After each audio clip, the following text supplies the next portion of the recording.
I hired a young man out of Howard University in the late 80s. It was one of the best decisions I ever made in my life. Eric Terrain, oh my goodness. A spectacular, charismatic young man who had great vision. The formation of all of these community-based choirs, the Children of the Gospel, the Men of Gospel, and the Women of the Gospel, was done over 10 years ago to provide opportunities for the tremendously talented vocalists and musicians in the Washington area to have a platform to showcase this viable American art form, indigenous American art form. One of the great memories was Clinton's inauguration. The first time I heard the Children of the Gospel was the inaugural presentation of them. And shortly after that, Eric Terrain invited me to become a part of the directorial team. And it has been one of the most thrilling, satisfying, affirming experiences. The Children of the Gospel were invited to perform at the White House for President and Mrs. Obama, and the students were excited.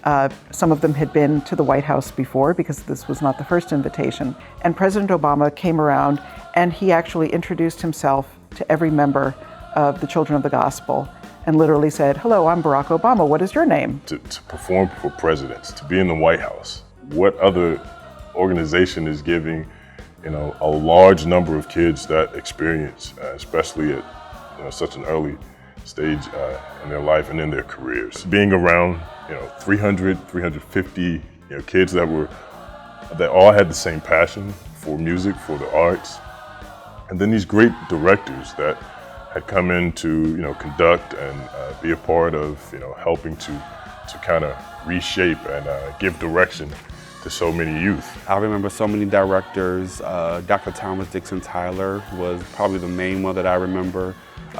He was so funny, but yet he demanded excellence. He demanded us to focus. He would make little comments that would kind of scare us a little bit, but also bring out the best in us. And we could tell that he was serious about what he wanted us to accomplish. We were the children of the gospel. We were cut above the rest. Mediocrity was not an option, and what was so thrilling is that they embraced that. They knew when it came time to work, that we came to work. We had some of the best directors. Philip Carter, who had a way of bringing out the best gospel sound within all of us. There was Emory Andrews, Ron Johnson. There was the late Paul Gatlin, God rest his soul.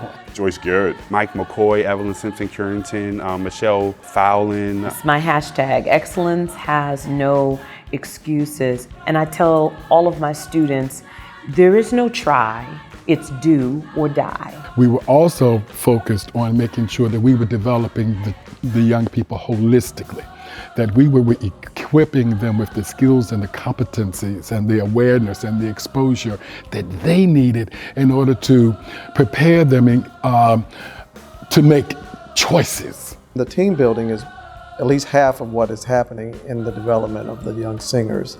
So you're learning how to work as a group, how to put your best foot forward, how to be positive, and also to kind of reach to a higher level. I think the biggest experiences that I notice with Children of the Gospel come from watching a child or a young person that isn't confident, is scared, doesn't really know whether they can do it, and see them go through the process of rehearsals, to go through the process of workshops, and find their voice. I was super excited that at such a young age, I would have a chance to sing at the Kennedy Center with about 200 other youth, and to even sing with world-renowned gospel stars. To be amongst a community with like-minded people who were the same age as me, that enjoyed the same things, it was everything. Because that's what I didn't get on a day-to-day basis going to school. And I always wanted that and longed for a community that I could feel a part of. And when I came to COTG, I found that. The impact that the gospel choir has made has been immeasurable. There is such a feeling of joy and celebration at these concerts, more than practically anything you can imagine we present. I'm as proud of what's happened with the production of the gospel choruses as anything that has happened here over the past 30 years. The fact that we've been around this long is a testament to the excellence in music that it has rendered all these years. But in the future, the more we instill excellence in music in the most talented individuals, anything is possible.